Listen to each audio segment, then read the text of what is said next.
Are you hungry for authentic Caribbean food like jerk chicken, oxtail, red snapper, shrimp, tofu, and rasta pasta? Well, find your way over to Mango's Caribbean Restaurant, 180 Auburn Avenue, right next to Royal Peacock in downtown Atlanta. Them belly full, but we hungry. Mango's Caribbean Restaurant, open daily from 11 a.m. to 10 p.m. And on Friday and Saturday, we're open till 4 a.m. Come to Mango's and put some spice in your life. Oh, we've got a good thing going.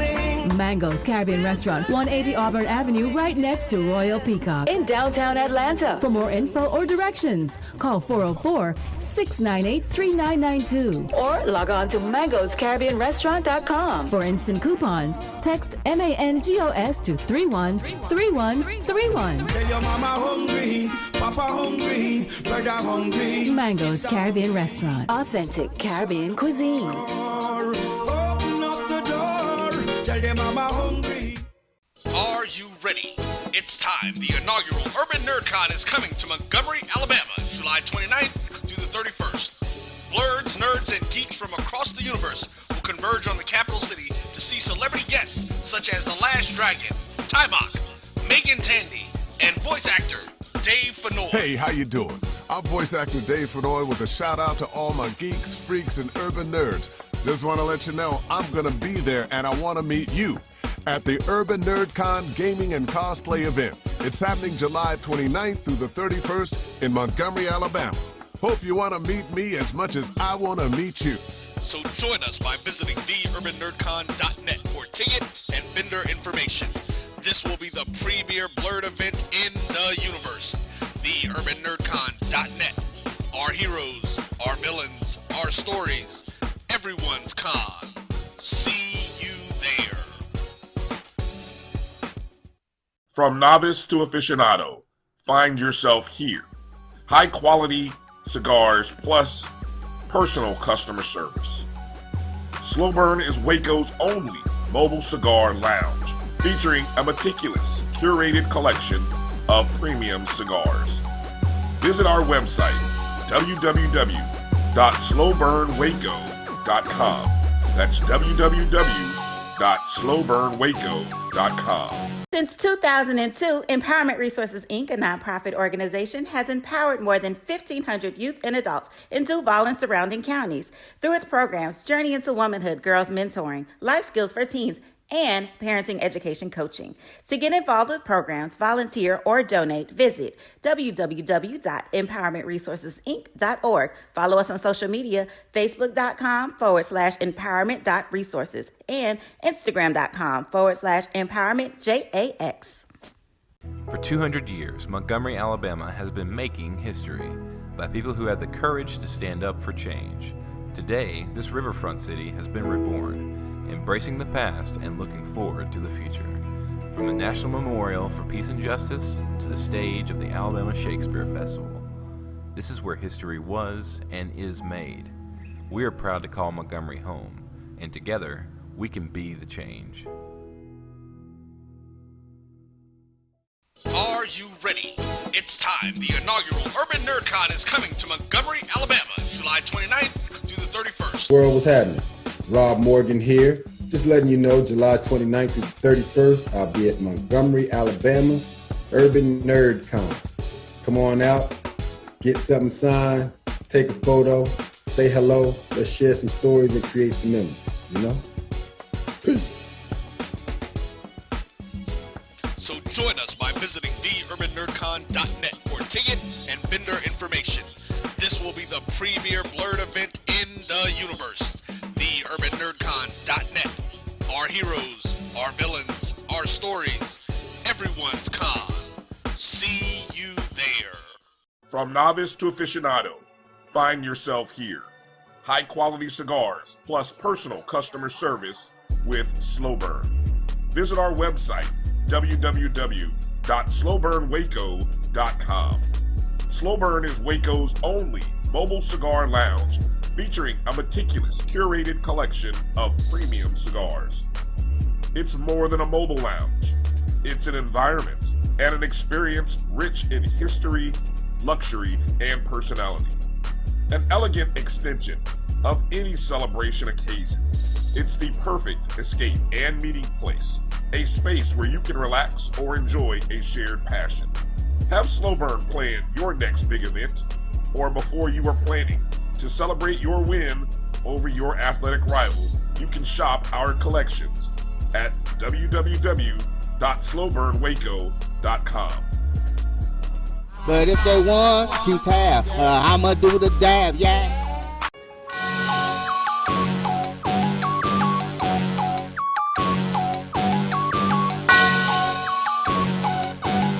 Yeah. I love my HBCU. And boy, I love it, love it. I love it, love it. I love my HBCU. And man, I hope my team they won. Yeah. I hope my team they won. Yeah. Man, I hope my team they won. I hope my team they won. Yeah. I tune into the HBCU Sports Lab to see if my team won or lost.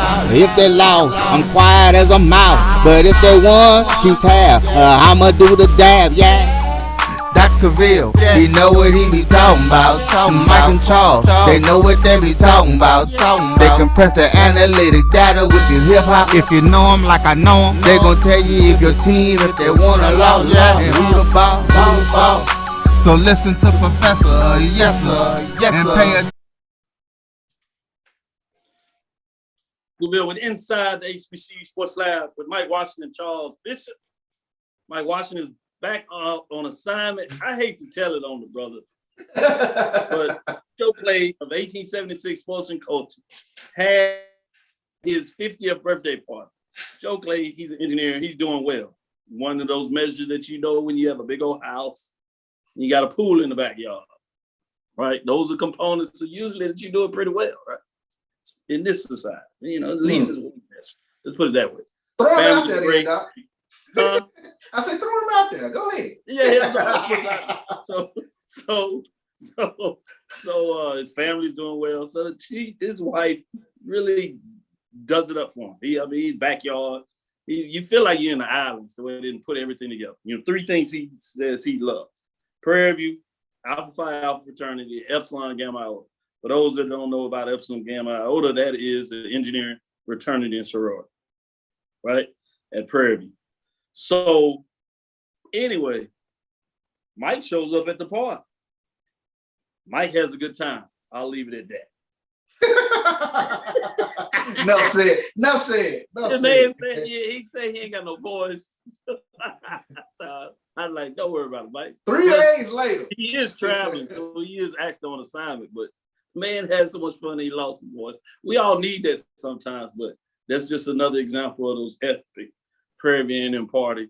Charles has seen a couple of them, so he can testify that they're not bad. They're not bad. A good time will be had by all, no doubt.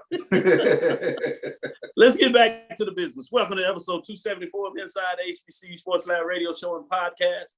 The show that's covering the sporting HBCU dash for all things HBCU sports, from institutions large and small, from the NAIA to the NCAA. We share insights and information on the HBCU sports culture, HBCU athletic aesthetics to facilitate the story of HBCU athletic programs and the business of HBCU sports. I'm your host, Dr. Kenyatta Cavil, along with my co-host Mike Washington and Charles Bishop. We're filming from our home studios and sending a signal live to KCWA 1230 AM studios with the Texas Radio Hall of Famer, that's multi-Hall of Famer, Ralph Cooper, in the beautiful home of Texas Southern University from Houston, Texas. Big things, big things. I will say yes. I know all this about Mike. I attended the party, but you see, I'm well. I'm here. Everything. Fine, right? So it wasn't me. I can't put that on me. I also want to shout out Kyle Miller. He brought Brian Fulford. You know, that's Brian Fulford of one half of the Brian and AD Sports Rap right here at Black College Sports Network. They gave me a chance to do their show talking about some of the comments in regards to the last favorite article that AD wrote. Told you he was going in a deep dive. He came on the show and kind of touched on it. But they gave me a chance to give some insights on APR. Obviously, we had a great dialogue a lot of times. So if you hadn't seen that, go check that out. I want to thank them for giving me that platform and to share my perspective on some things.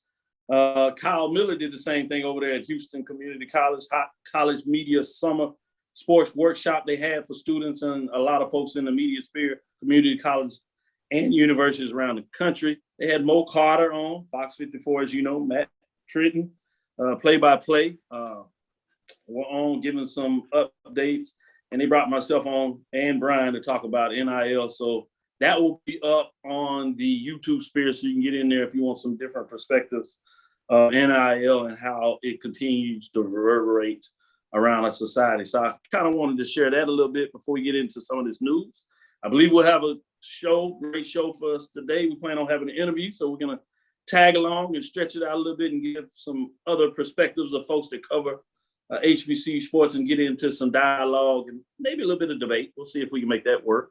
Dialogue, whichever side of the fence you want to get on. But today's episode of Inside the HBCU Sports Lab is sponsored by THD Agency, LLC. THD Agency is a company that provides sporting and educational consulting and data analytics. So with that being said, we told you a little bit about today's episode, but let me go to Charles and see what's on his mind with some of the hot news and what's his take of today. I got one. I want to see which direction you go into first. Well, I think we mentioned it a couple weeks ago, but I got my copy of Sports Illustrated, Doc, of course, with the guys on the front.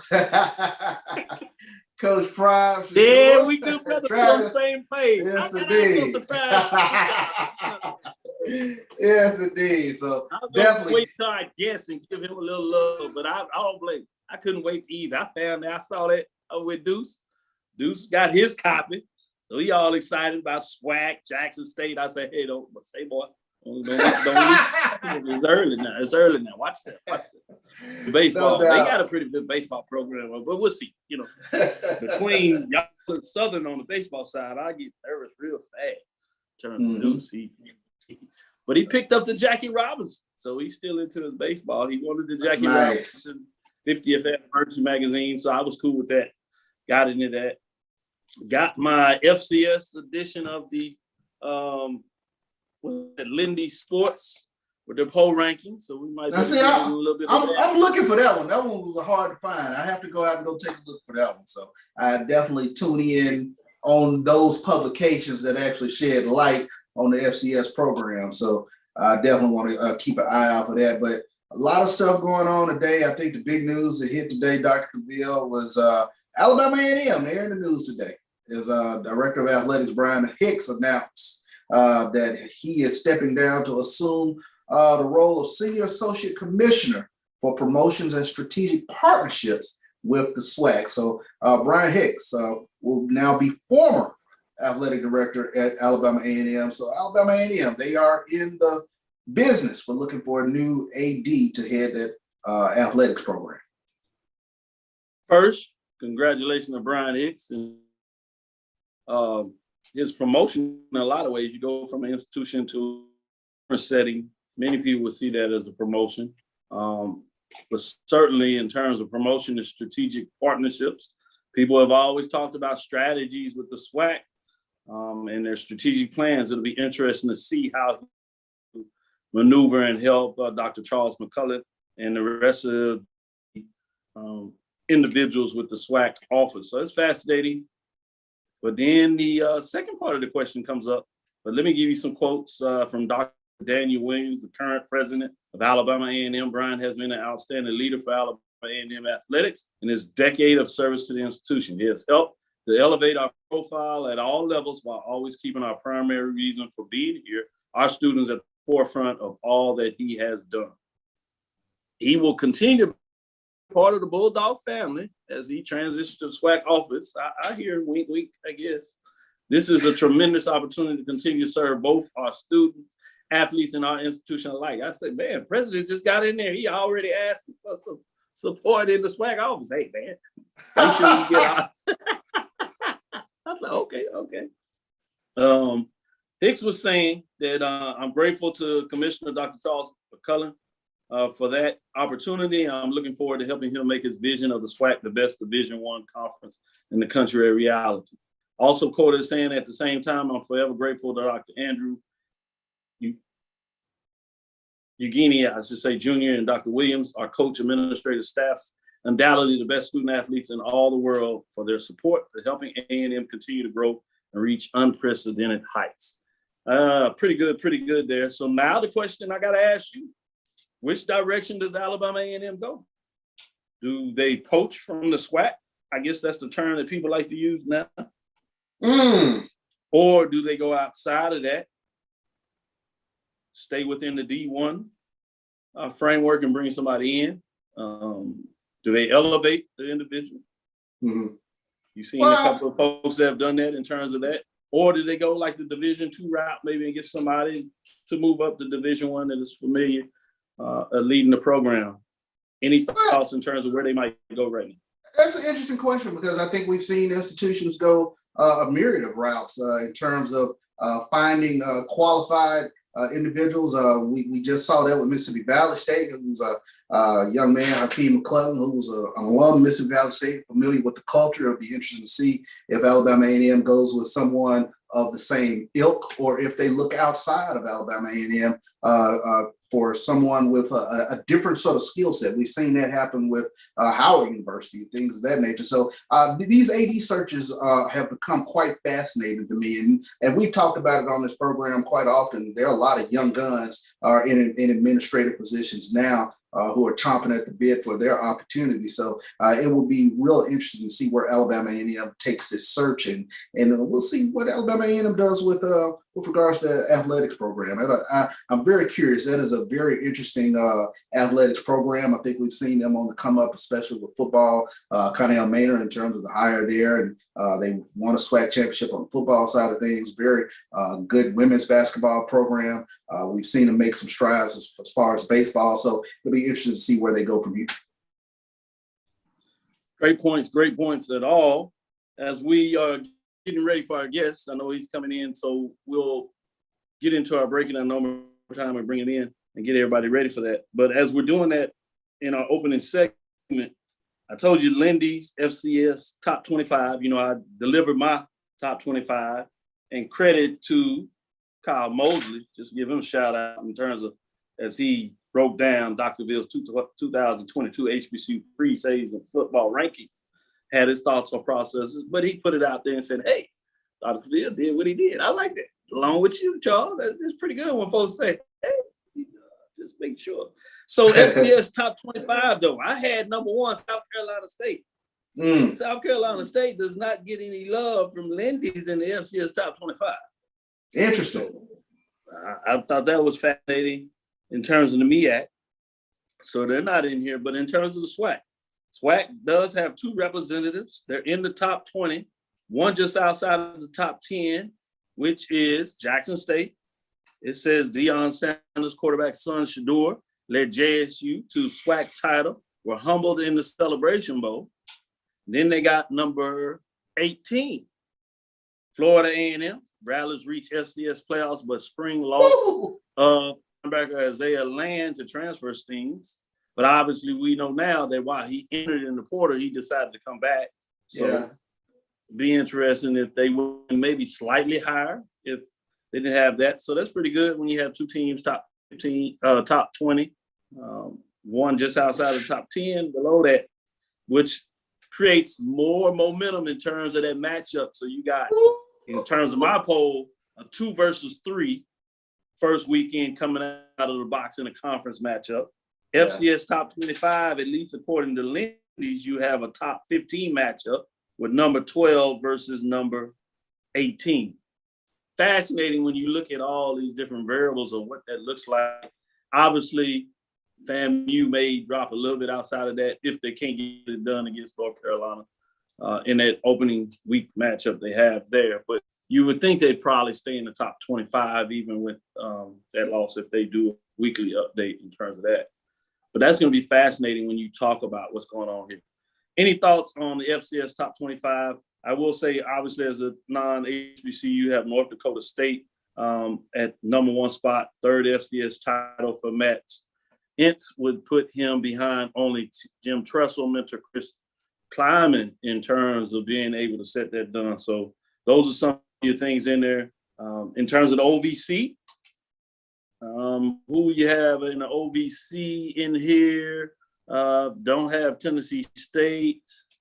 I guess you have UT Martin. OVC is the only one listed in top 25 at 22.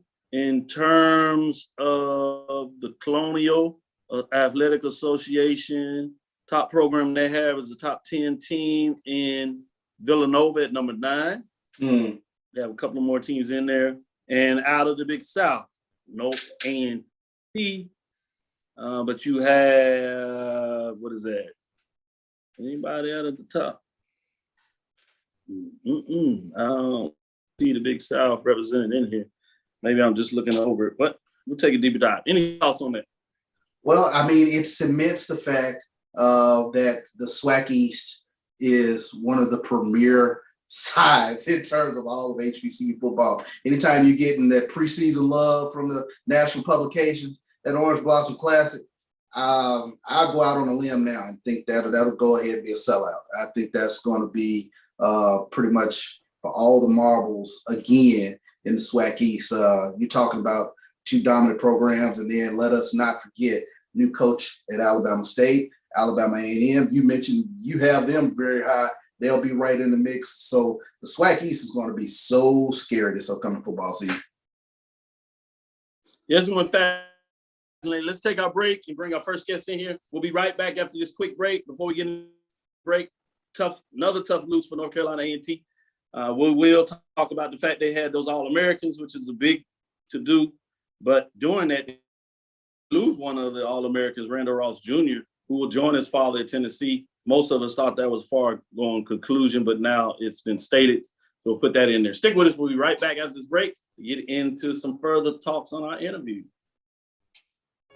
One bite of 100% Angus beef ballpark frank, and you'll say,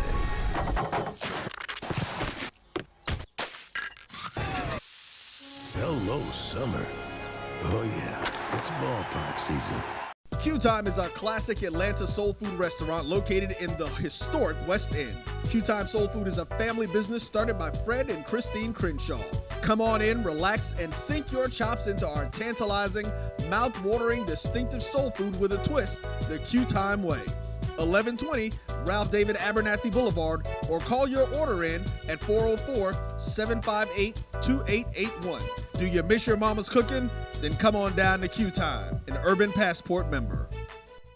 It's never too early to plant the seed, to share the tradition, and instill a sense of pride in your HBCU with your little ones. HBCU Pride and Joy Children's Boutique helps you share your school spirit with a wide selection of adorable kids apparel and accessories officially licensed from your favorite HBCU. Visit hbcupridejoy.com and follow us on all social media at HBCU Pride Joy on Facebook and Twitter. Are you ready? It's time. The inaugural Urban NerdCon is coming to Montgomery, Alabama, July 29th through the 31st. Blurs, nerds, and geeks from across the universe will converge on the capital city to see celebrity guests such as The Last Dragon, Timok, Megan Tandy, and voice actor Dave Fenoy. Hey, how you doing? I'm voice actor Dave Fenoy with a shout out to all my geeks, freaks, and urban nerds. Just want to let you know I'm going to be there and I want to meet you at the Urban NerdCon Gaming and Cosplay event. It's happening July 29th through the 31st in Montgomery, Alabama. Hope you want to meet me as much as I want to meet you. So join us by visiting theurbannerdcon.net for ticket and vendor information. This will be the premier blurred event in the universe. Theurbannerdcon.net. Our heroes, our villains, our stories, everyone's con. See you there. Press the analytic data with your hip hop. If you know them like I know them, they gon' tell you if your team, if they wanna lose, yeah, and who the ball.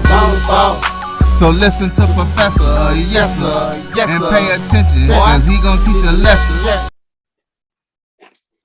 This is Dr. Cavil inside the HBCU Sports Lab. We have Mr. Kyle Mosley. He is How you doing? Managing editor and reporter for the HBCU Legends and Saints News work on Sports Illustrated Fans Nation channel since 2019. Obviously, you've seen him with the HBCU Legends, with Sports Illustrated, mostly talented, many other accolades. Morehouse alum. For y'all that don't realize that, you know, you Morehouse man, you know how they talk. The host? There you go. So, oh yeah, we gotta make sure to let him know we got an Omega man in the house. No. I'm not Omega. Not Omega. My dad was, but not Omega. Oh, okay. Yeah, we'll get this started. These folks, they get a little crazy on that. But we're not gonna blame that on you. It's a good thing because you got alphas around here, so we don't want no start no stuff anyway. Yeah. That black and old gold. Yeah. Look, one of the best alphas there ever was, right here. Dr. I see him back there. Yeah. Look, man, I'm not mad. You're gonna find a way to bring it back to the house. Got to, man. Got to always be about the house, man. I mean, that's where we get everything from. I have to always tell Steve White and Jim Trotter that, they kind of throw Howard out there. Howard. I'm saying, look, man, we give y'all the jobs. Now that's the intellectual banter I want to see. Now that's HBCU. That's a comeback, right? Intellect. That's what I'm talking about. Talk about that a little bit. What about the Morehouse Howard matchup? What are your thoughts on it? Oh man, I think it's going to be more competitive this season. When I was in school, we would get beat down by Howard all the time. So it was more like we went up to DC to have a good time. We knew we weren't going to win the game. It was about having a good time. So now to have that classic, whether in New York, and have a lot of focus on the two institutions, two of the greatest historically Black colleges and universities out there. I love it, man. I think it's going to be good for Morehouse because I think they're starting to put together a pretty good squad. I don't know if they're on the level of Howard at this time, but it should be more competitive than before. That should be fascinating to be open for everybody. Everybody in our channel and our world knows that there is the difference in terms of scholarships between the FCS Division II level. So that's where some of that angst may come from. Before I pass it over to Charles, I did want to open it up for those that may not know. I kind of touched on a couple of things, but tell the people a little bit about yourself and how you got into writing, journalism, and things of that nature. Look, I'm a reluctant writer, number one. And I want to be able to tell you guys that I did not want to write at all, man. Wow. Look, I'm born and raised in New Orleans. And in New Orleans, it's all about HBCUs. It's about that connection between them, the city. I lived less than a mile and a half away from Dillard University, where my grandmother attended, my mother attended, my dad went to Southern, my godparents went to Grambling, my aunts, uncles, they went to Grambling and Straight College. You heard about Straight before, what that is. That's the before it became Dillard, right? So I have a rich background in HBCUs. Also, that same grandmother who graduated from Dillard, she obtained her master's from Atlanta University. Then she went on to NYU. And get this, she came back to New Orleans and she was a social worker at a Jewish community center. Go figure, right?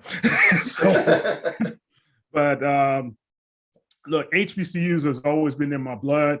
I told Doug Williams I never would forget and forgive him what he did to Southern at the first Bayou Classic, where he just passed the ball all up and down the field in Tulane Stadium, man. I think I was probably 7 or 8 at that time, just crying, just bawling, watching him do it. But look, I told him that story, and I remind him every time. But I tell you, my family was about HBCUs and sports, and my cousin was a part of that first Southern team that finally defeated Eddie Robinson in the Bayou Classic. Matter of fact, Kenny Times, you may know him, Doc. He went on to play professional ball for San Francisco 49ers, Tampa Bay Bandits. He played alongside Reggie White at Memphis, Showboats, and those guys. He led the USFL at that time in sacks one year. So we have had tradition of supporting, being out there, going to the games, going to Grambling, going to Southern, watching the football games, and just being a part of the whole mix. Now, going forward, now here I am. I'm living in Houston, and always had my roots in the bayou, so to speak. And I always felt there was something missing, you know? So I started Saints News Network because I didn't see anybody like me other than John DeShazier at that time for the Times-Picayune writing about the New Orleans Saints. So I started it to be able to give the fans other perspectives, other news sources about what's going on with the New Orleans Saints. Then I think Danny Clark was the Saints player in 2010, in 2010. And his representatives contacted me to see if I wanted to do an interview and write a story. I said, well, I heard about this new thing called podcast, right? Think about that. 2010, it was in its infancy. So yep, that's right. I said, well, let me go and let's have him on next week and let's do a podcast. It was horrible, Doc. Charles, it was just terrible, man. It was, look, I had to, today everything's digital. Back then, you had to make it from analog to digital, and I was snap, crackling, popping all through. The interview was terrible, man. But Danny, I got to give him credit. He came back. He came back the next week and the following week, and we had a segment called "Hanging Out with Danny Clark." But that's how I got interested into the broadcasting side, because I wanted to do it. I didn't see nobody like me doing it. So I started Saints News Network. And the next year we had 2 shows, myself, as well as my friend from high school, who was very popular with people. And I started the Professor Speaks. That was his show, catering to the Saints as well, on Friday nights. Then we evolved it to the NFL Huddle. That was a fantasy show. Then we evolved it to the Saints Angels, which was an all-female show at that time. And then we evolved it to in the coaches, from the coach's office with Rick Gailey, who was a well-known coach of East James High School. And he was my mentor, and he really taught a lot about the game. So we had 5 shows concurrently, and that was the first time in Louisiana that I know, probably across the nation, that African-American was the executive producer and publisher of content on the web, as well as being able to host 5 concurrent podcasts and setting up a network of our kind. And we did it for a number of years, and we kept on going. I think back in 2019, we got a message from a guy from Sports Illustrated. I thought it was a joke at first. I'll be honest, Charles. I was like, man, who's this guy contacting me saying, I want to be able to bring you guys on. So I had a conversation with Mark Patterson, which was a New Orleans Saints player at one time. He also played for the Raiders. And Mark was building up what we know now as Fan Nation for Sports Illustrated. And he invited us to join, and I recruited a team of guys, and we were one of the most diverse teams out there still. You have African-American, Hispanic, Asian. We have a first female Black writer, and she also writes for the Pelicans too. That's Dr. Carla Antoine. And we also have Caucasian guys, so I have a mix of guys, just like a good gumbo, of what you want to have a good spice and flavor for content for the New Orleans Saints. But also I approached Sports Illustrated because I knew HBCUs needed some representation. And at first it was some pushback. Then they took my idea and talked to Tolly Carr, those guys at Game Day. they tried to bring them on to the fold, and I think Tolly was considering it, but they decided to do something different. And the rest is history. They said, hey, Kyle, let's roll with it. A week before the games were supposed to start, let's build it. That's how I did it. And the rest is history. And a year later, here we are. Wow. Man, fascinating story there. Let me let Charles jump in here with the follow-up. Quick one if we can, then we'll take a break.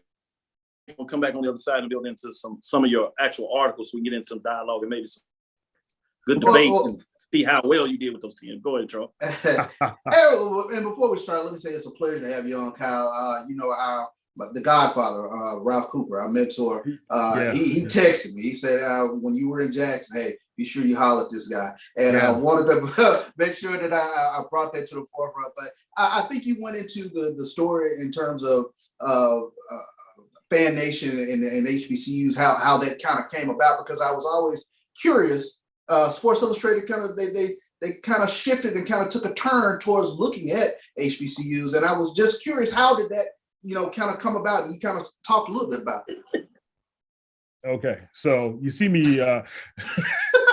Yeah, he had to get the straight face with that one. Doc, you know how that is when. Okay, all right. Let's talk. We family. Let's talk. So that's right. That's right. Major news sources won't do anything unless they see the potential of profit, right? So during the spring games, I know how to build websites, and that's one of the skills I picked up over the years. So I had to first show them that there was going to be a need and an interest in HBCUs. So I built HBCU Legends. First, I had the interview with Doug Williams and James Shack Harris. I built the website, hosted that, and then the spring games came on for the SWAC. And then I started doing some reporting on it, and the interest gained, and and they saw the numbers when I presented them the Google Analytics. Hey, this is what's from just 2 months, and that helped. They lost their mind, and they was like, "Oh, really?" No, it became, oh, this could be something, right? So they went dark on me, man. Oh, wow. And they went dark, and that's when I found out they approached Tolly and Game Day and those guys, and which didn't hurt my feelings. What it did was it solidified my conviction, and made me really know that we were onto something, That's right. And then when they came back and said, hey man, we like it, can you partner with these guys or whatever?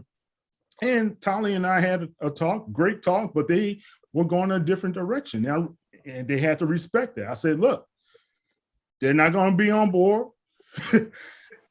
I'm going to build this, and you want me to do it? I've done it before. Let's roll. And that's how it was. So, but, I got to give Mark Patterson a lot of credit, and he just won an Emmy, man. This guy climbed all the 7 peaks in the world.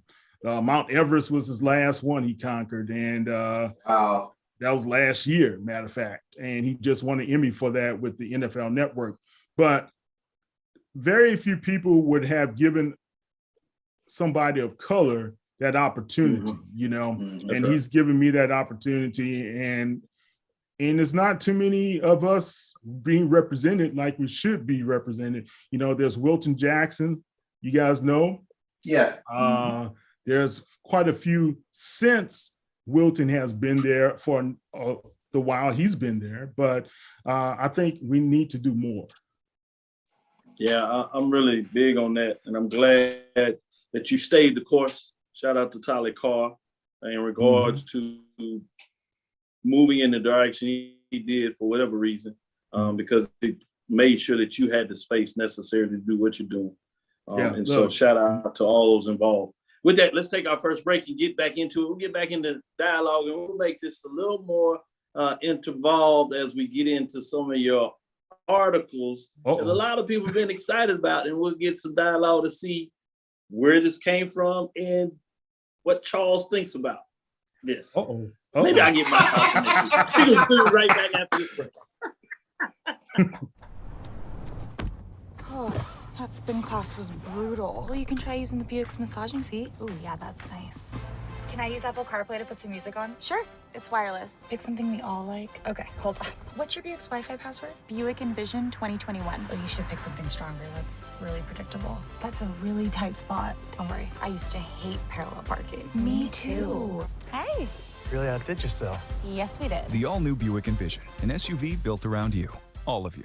Are you hungry for authentic Caribbean food like jerk chicken, oxtail, red snapper, shrimp, tofu, and rasta pasta? Well, find your way over to Mango's Caribbean Restaurant, 180 Auburn Avenue, right next to Royal Peacock in downtown Atlanta. Them belly full, but we hungry. Mango's Caribbean Restaurant, open daily from 11 a.m. to 10 p.m. And on Friday and Saturday, we're open till 4 a.m. Come to Mango's and put some spice in your life. Oh, we've got a good thing going.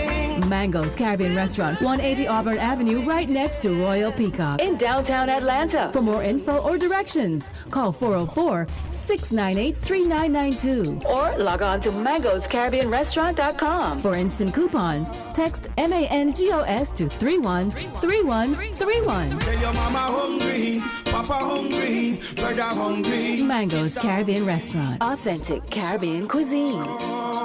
Open up the door, tell your mama hungry. From novice to aficionado, find yourself here. High quality cigars plus personal customer service. Slow Burn is Waco's only mobile cigar lounge, featuring a meticulous, curated collection of premium cigars. Visit our website, www.slowburnwaco.com. That's www.slowburnwaco.com. Press the analytic data with your hip hop. If you know them like I know them, they gon' tell you if your team, if they wanna loud and who the ball. So listen to Professor, yes sir, and pay attention, cause he gon' teach a. This is Dr. Cavil of Inside the HBCU Sports Lab with none other than Kyle T. Mosley, Sports Illustrated, as HBCU Legends, as he's built it and told you the story there. One of the articles that has caught a lot of people's emotion, which is what a really good article does in various different ways. And anytime you can create a ranking system, I think it's really exciting because people, one, will not necessarily agree with your rankings. And then it gets interesting when you really break down how you did it. Well, he has the top 10 of these top 10 most powerful HBCU football coaches. And it's always interesting, how do you define power? Well, he did a great job in terms of at least explaining to you why and how he did it. So ranking of 1 of 4, straightforward breakdown there. Then a little more until what he said, 5 and 6 FCS top 10s. But let me just give them to you real quick. At number 10 is Dawson Owens of Norfolk State. Number 9, Gabe Gardine of Albany State over there in the SIAC. Everybody knows Norfolk State, hopefully in the MEAC. Quentin Morgan.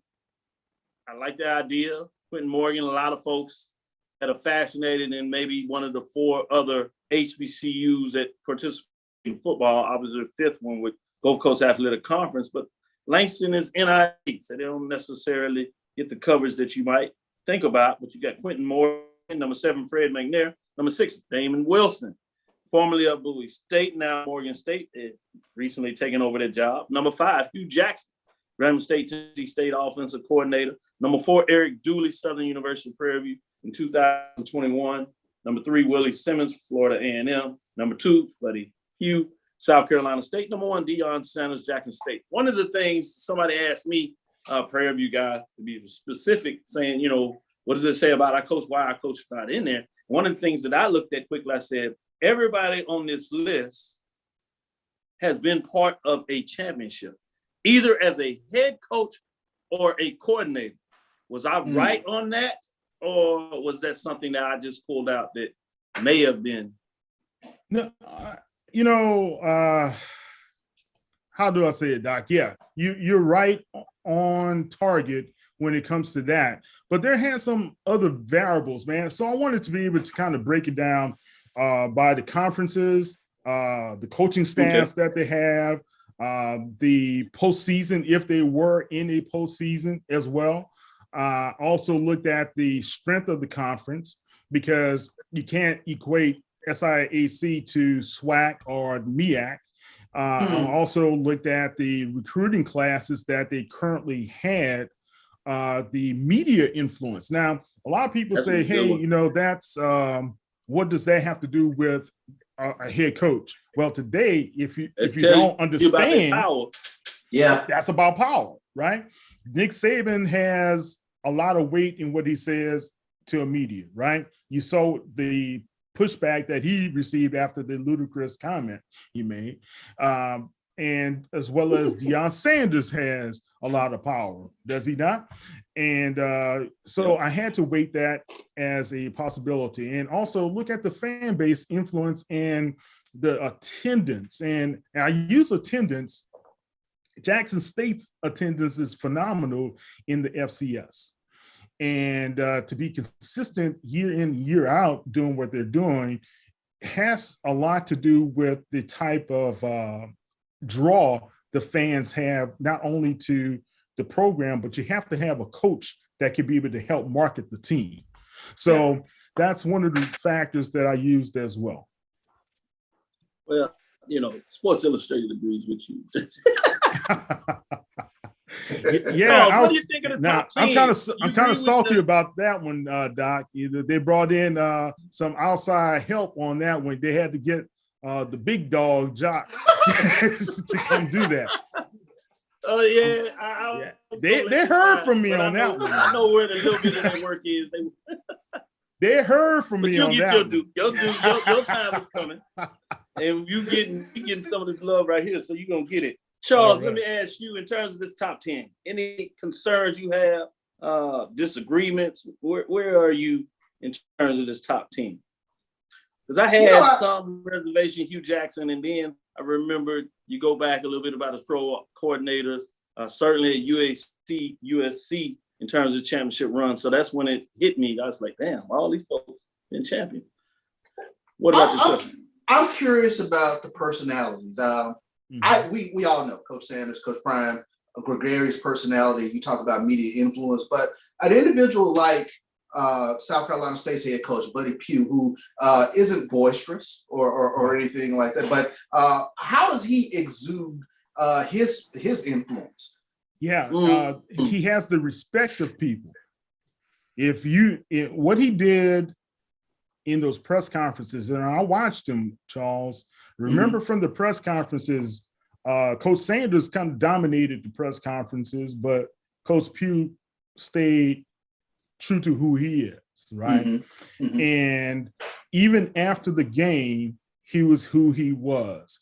But if you learned something about the South Carolina State program, you learned that the character and the respect that people around the country, as well as NFL guys, respected the type of players that came from South Carolina State, with like a Darius Leonard as well. And you have to be able to say that's some power and some influence in what he's doing. So does he come out and does he have an entourage? No, he doesn't.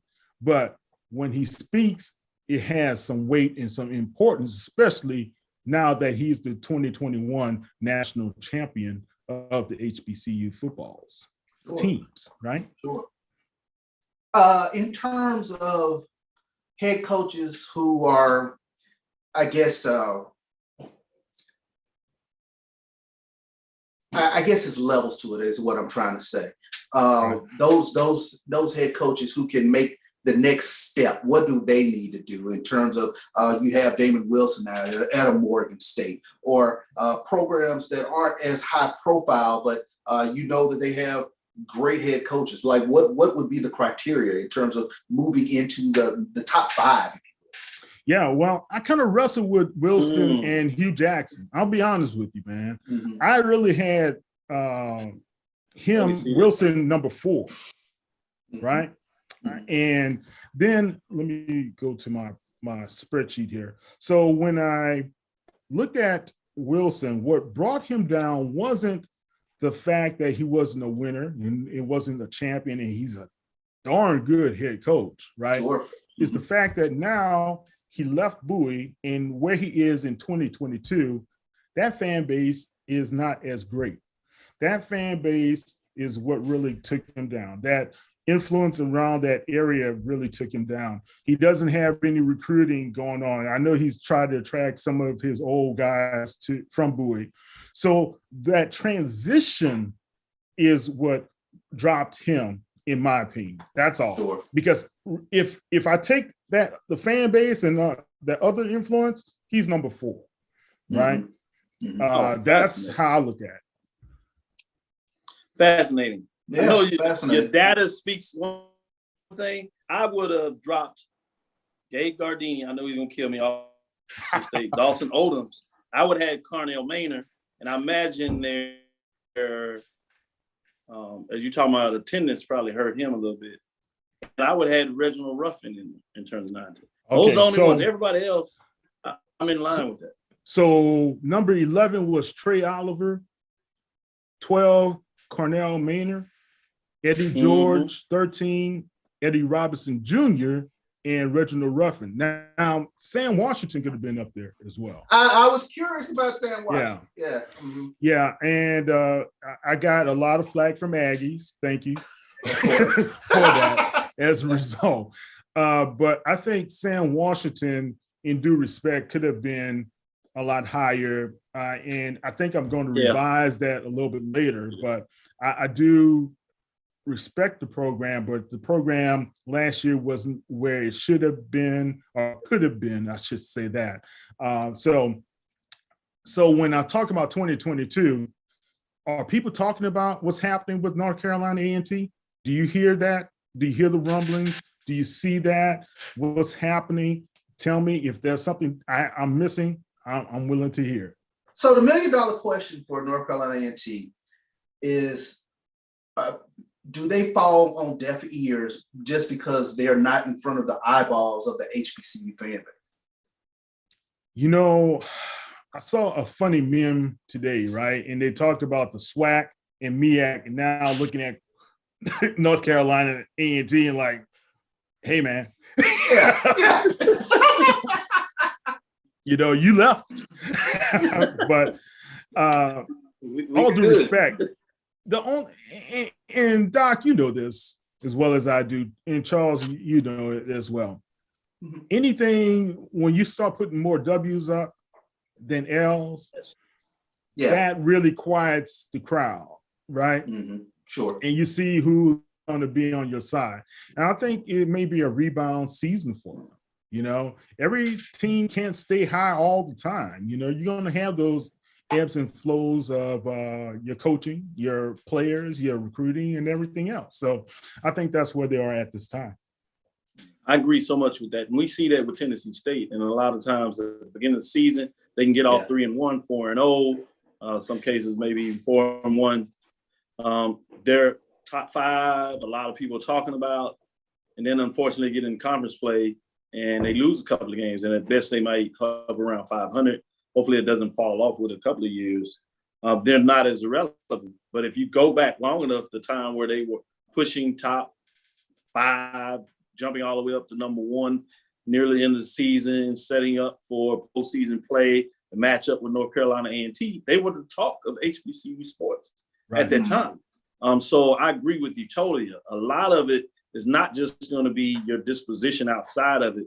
You may not necessarily have the gravitas of HBCU matchups, even when one team or both teams are not winning, where you can still get into the history of the matchup and kind of make it something. That will be a little more challenging. But outside of that, if you're able to put up the W's, then those matchups from week to week become important. And the more that you're able to do that, the more important it becomes, because now you start chasing a championship within the conference first for the most part, and you put yourself into a conversation for a national championship, whether that is the Black College Mythical Championship or a bid into the playoffs where you may be chasing that playoff. So there are ways to get in that conversation, but it's going to mean that you're going to have to get the W's. And I think that's the big question, because you see that with Hampton. Hampton is in a position where they've been outside of the conference longer than A&T a couple of years, less than Tennessee State. But we see them not getting the same type of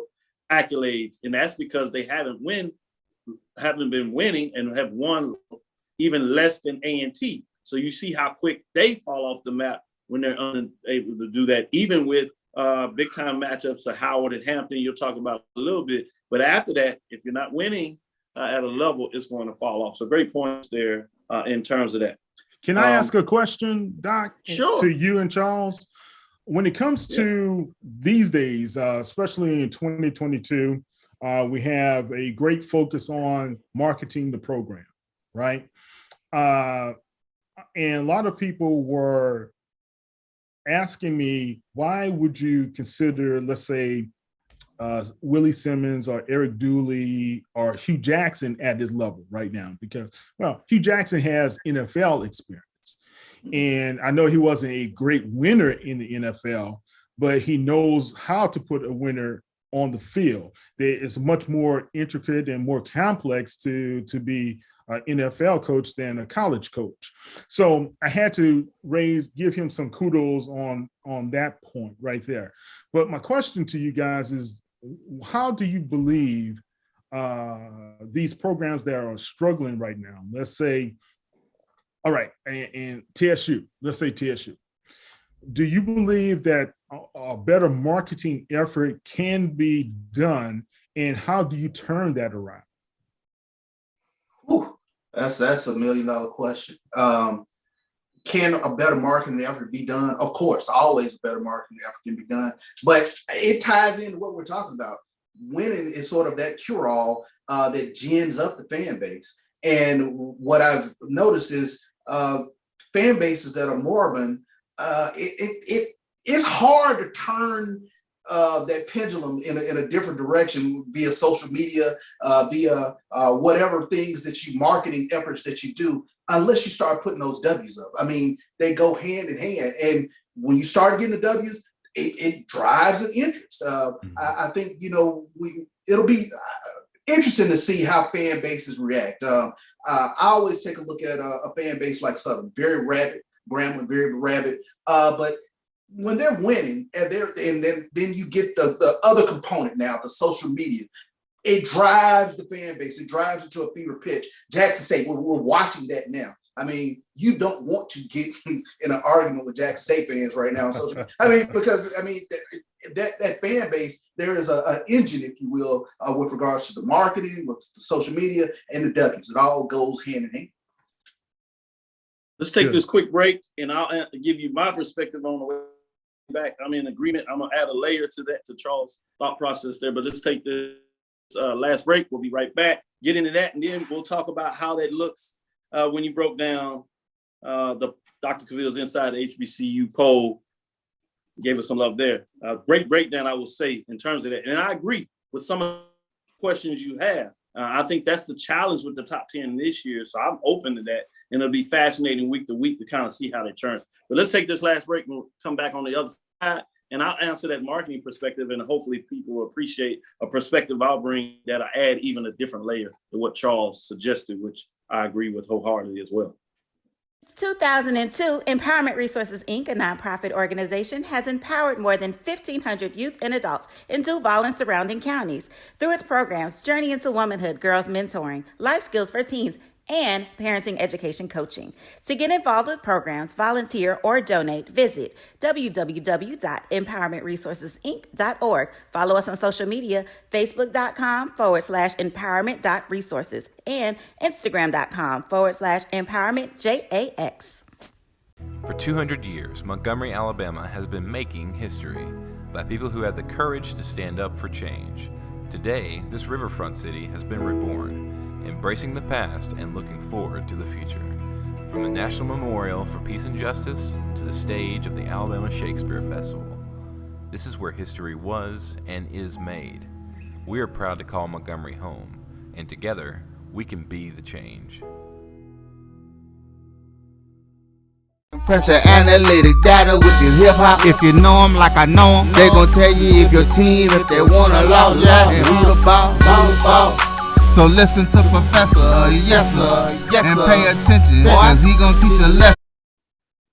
This is Dr. Cavil with Inside HBCU Sports Lab with Professor Bishop and Mr. Kyle T. Mosley of HBCU Legends Sports Illustrated.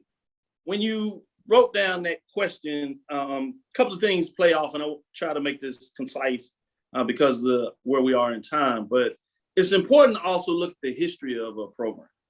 And so there's different conditions when we talk about the Black Bloods. I'll talk about it since it's HBCU using a different framework, but you know where I'm going with this. Those deep-rooted programs that have had success over a long period of time, more than some other programs, even though they have their down period, what you find out, their fan base may be suppressed, but not as much as programs that have been stagnant or on the losing end of things for a longer period of time.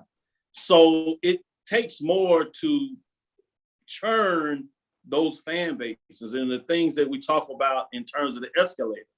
So in terms of Jackson State, Southern, Grambling to some degree, I still think they're not really on the same level in a lot of ways with Southern, Jackson State, and FAMU.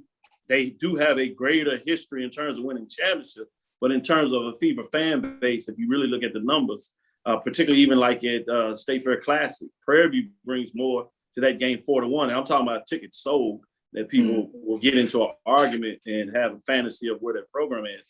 But when you talk about that, it's a more of a challenge in regards to getting those fans up on that escalator into that fever pitch that Charles talked about. And so there is a component of winning, but there's also a component of history associated with when you won and how regular you won over a period of time, which I think brings an additional level to what says there. So huge component when you talk about what does that look like for program, history, and attendance over a period of time. So I'll leave it there before we get too far in it.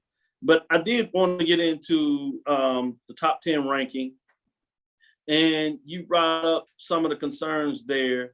When you start looking at a poll ranking and teams, I want to ask you this from this perspective, not so much on the poll ranking, but just to get your insight. When you start looking at where teams is, similar to what you did for coaching, what are things that you like to look at from a writer as you prepare to do your segments in terms of bringing up things that people will have interest in reading? Oh, that's a good question, man. I try to say, am I being honest about everything I'm putting out here right now? Am I being biased? First and foremost, I want to be honest with the people and give them a true perspective, how I see it. Everything's subjective, so it's my opinion. And I know it's a lot of writers' opinions, how they rank certain guys. Second thing I look at is the consistency of that program, and can that program continue to be consistent, right? Are they just a flash program? They're hitting it now, or can we count on them next season? So when you have a preseason poll, you have to look at, did they retain some of the important key players? Do they have depth in certain areas as well? And this is what we do for the NFL all the time.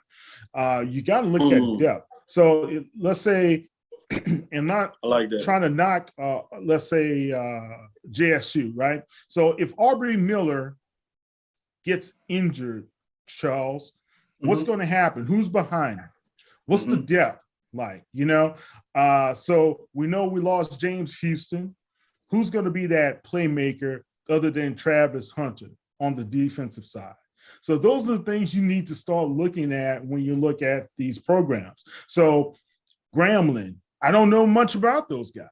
I don't know much about Texas Southern. I don't know much about what's happening with the new regime at PV. We can only go about what we know, that Coach Dooley's walking into some talent at Southern right now. We do know that. And we know he's been hijacking people left and right and recruiting left and right. So, I got to give him some props. And we know the consistency that you're going to have over at South Carolina State, even though Jacoby Durant is no longer there. So those are some of the things I was considering. And make no bones about this one thing. Alabama A&M, if they rebound and still put a winning program out there, that's a testament to Cornell Marion. And losing the top player in Black football with Aqeel Glass, that's going to be a significant hit. That's like losing your franchise player, right? So those are just some of the things I look at in considering who's going to be a preseason top this or preseason low this. So those are just some of the issues I kind of bring to mind when I'm ranking. And I haven't come out with my ranking, so mine might be just jacked up as well. So, but we never know. Yeah. I can't wait to come out. It'll be fascinating. We'll have a chance to get it. And even with your coaches, we'll come back and determine, maybe do an update on that hottest coaches to see where people are, they bulls up, bears down in regards to what they're doing at the time. Maybe interesting having a conversation. I did want to get in this. Alabama State is at number 9 with the new head coach and defensive program disarray after most assistant ditched the program and accepted offers from Oregon State. It's going to be interesting to see in terms of what goes on there. But I agree with that. I agree with that. And as I said, when you start looking at those bottom 5, I think there are a lot of question marks there. So I'm fascinated to see what that looks like in terms of that. A&T, by Dave Road, A&T was 12th in FCS attendance in 2001, higher than 9 SWAC schools, and all MEAC teams higher than TSU. Absolutely. But I think the question we were talking about in terms of momentum, what does your attendance affect in regards to your momentum? When A&T, people act like they want to forget this, when they were on their losing streak, they didn't have the same attendance they had as when they're on their winning streak. So there is a correlation between your fan base and the escalator with a marketing document. This is not something that I made up. This is actually scientific frameworks for marketing at professional various sports. There is a correlation between teams that win and do not. So you can put up whatever you want. That is a factor. What we're saying is interesting to see what A&T does in 1 year is not something that we're going to measure and look at. We talk about over a period of time. This is not just junk science that we're putting out there. This is serious folks that look at the marketing metrics over a period of time, not just fandom in regards to our team is going to be great regardless of whatever we're going to be there. So I did want to point that out, that this is not about choking off A&T. It's about looking at the decision they made and how that may reflect based on several years in regards to what they will look like. If they win, it probably won't be much of a problem. Everybody follows a winner and they've been winning. If they don't, there will be some concerns and they're going to have to find out the ability to do some unique things to make sure that they don't fall off too far. So I did want to kind of add that. As we come to a close, I did want to just say thank you for your time, Carl, and really bringing your perspective. Good to see you in the fold and being able to shine your light a little more with the support that you have in terms of providing, as you said, a different perspective in terms of covering sports, particularly for HBCUs, but even more so as you did earlier for the NFL and other sports, whether it's NBA, from that perspective. So great work. Continue that work in terms of that. We will have you back again. I think the plan is I'm invited back. Thank you. Yeah, you did a good job. You survived. We're going to put you on the point. We want to look at this list and see where you are ranking these coaches in regards to the midpoint. And we might even sneak in where I am at the poll, because we'll do that weekly. And we'll see in this case where all these teams are, including A&T, about the midpoint point to see if they rise or fall based on where we projected. And we'll be able to take it in and say we were right or we were wrong. And we'll have a blast in doing it. Thank you for listening to Inside the HBCU Sports Lab. Make sure you share our podcast with your friends and colleagues. I am Dr. Kenyatta, the Dean of HBCU Sports, coming from inside the lab in the College of HBCU Sports with Mike Washington, Charles Bishop. Hope you enjoyed our guest again, Kyle T. Mosley of HBCU Legends Sports Illustrated. Again, we want to thank you for listening to Dr. Ville's Inside the HBCU Sports Lab with Mike Washington, Charles Bishop, every Tuesday and Thursday at 6 o'clock. We'll be right back here with another guest. It looks like we might go back on the academic side a little bit and touch on some things and bring in a different perspective with another interview. We look forward to discussing the latest news in the lab as we continue to breathe with the HBCU Sports. Again, follow me, Dr. Kenyatta on Twitter, Facebook, and Instagram. Inside the HBCU Sports Lab 1 on Twitter, Facebook, and YouTube. Inside the HBCU Sports Lab. Follow me on Twitter. We give you those updates and those metrics, the dialogue that goes on Twitter. Folks go everywhere. I just try to provide updates with metrics and different things to see, different ways you can see it, not necessarily just to argue back and forth. Dream big, continue to move forward. We will talk with you soon, Charles. Of course. Mosley, at this point, you say lecture? Lecture? Dismiss. All right.